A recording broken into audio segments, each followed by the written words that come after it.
अब मैं मान्यवर श्री कांशीराम जी की पुण्यतिथि के मौके पर केंद्र की सरकार से इनको भारत रत्न की उपाधि से सम्मानित करने की भी जोरदार मांग करती हूँ और इसके लिए इनसे ये विशेष आग्रह भी करती हूँ। हालांकि इस मामले में हमें ये मालूम है कि केंद्र में कोई भी जातिवादी सरकार जल्दी से हमारे दलित वर्ग के महान व्यक्तित्व को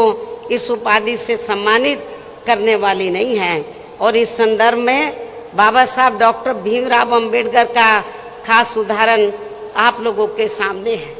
आप लोगों को मालूम है कि बाबा साहब ने तो देश का संविधान बनाया और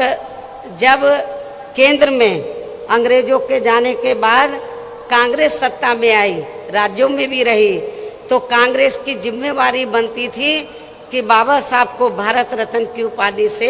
सम्मानित करना चाहिए था। लेकिन कांग्रेस की केंद्र की सरकार ने बाबा साहब को भारत रत्न की उपाधि से सम्मानित नहीं किया और नतीजा क्या हुआ, हमारे लोग इसके लिए काफ़ी संघर्ष करते रहे लेकिन सफलता नहीं मिली, क्योंकि कांग्रेस पार्टी नहीं चाहती थी कि दलितों को और खासकर बाबा साहब को ये सम्मान मिले। उसके बाद जब बीएसपी बनी और 1989 में जब केंद्र में जनता दल की सरकार बनी श्री बीपी सिंह के नेतृत्व में और कांग्रेस सत्ता से बाहर हुई और मिली जुली सरकार बनी, तो उस समय हमारी पार्टी के 3 एमपी जीत कर आए थे। मैं खुद भी जीत कर आई थी 1989 में बिजनौर से। तो उस समय श्री बीपी सिंह जी ये चाहते थे कि हम लोग सरकार में शामिल हो जाएं। हमने श्री बीपी सिंह को ये कहा कि हमें कोई मंत्री का पद नहीं चाहिए, हम केवल 2 ही आपसे मांग कर रहे हैं, एक तो बाबा साहब को भारत रत्न की उपाधि से सम्मानित किया जाए और दूसरा मंडल कमीशन की रिपोर्ट लागू की जाए। तो श्री बीपी सिंह जी ने हमारी बात को मान लिया और श्री बीपी सिंह जी की सरकार में ही बाबा साहब को भारत रत्न की उपाधि से सम्मानित किया गया और पिछड़े वर्ग की मंडल कमीशन की रिपोर्ट लागू हुई। लेकिन ये बीजेपी को उस समय अच्छा नहीं लगा, जो आज जनगणना का भी विरोध कर रहे हैं ओबीसी का, और उन्होंने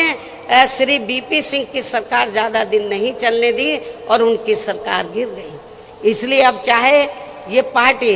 अर्थात कांग्रेस पार्टी, इसलिए कांग्रेस ने यदि ऐसा किया होता तो आज कांग्रेस की हालत ऐसी नहीं होती। इसलिए अब चाहे ये पार्टी अर्थात कांग्रेस पार्टी दलित को किसी भी स्टेट का मुख्यमंत्री व देश का प्रधानमंत्री तथा पार्टी का हेड भी क्यों ना बना दे, तो भी दलित वर्ग के लोग बाबा साहब का ये अपमान भूलने वाले नहीं हैं।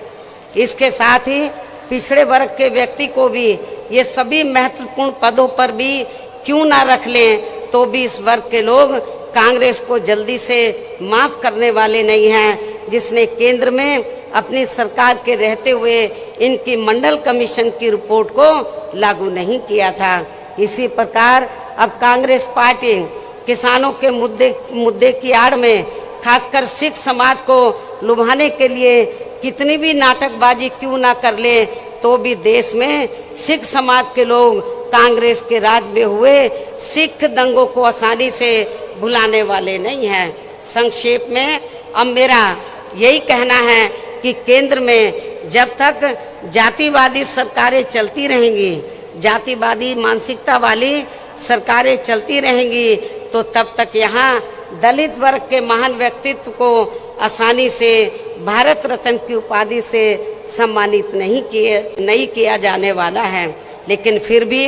हमारी पार्टी का मान्यवर श्री कांशीराम जी को ये सम्मान दिलाने का प्रयास हमेशा जारी रहेगा।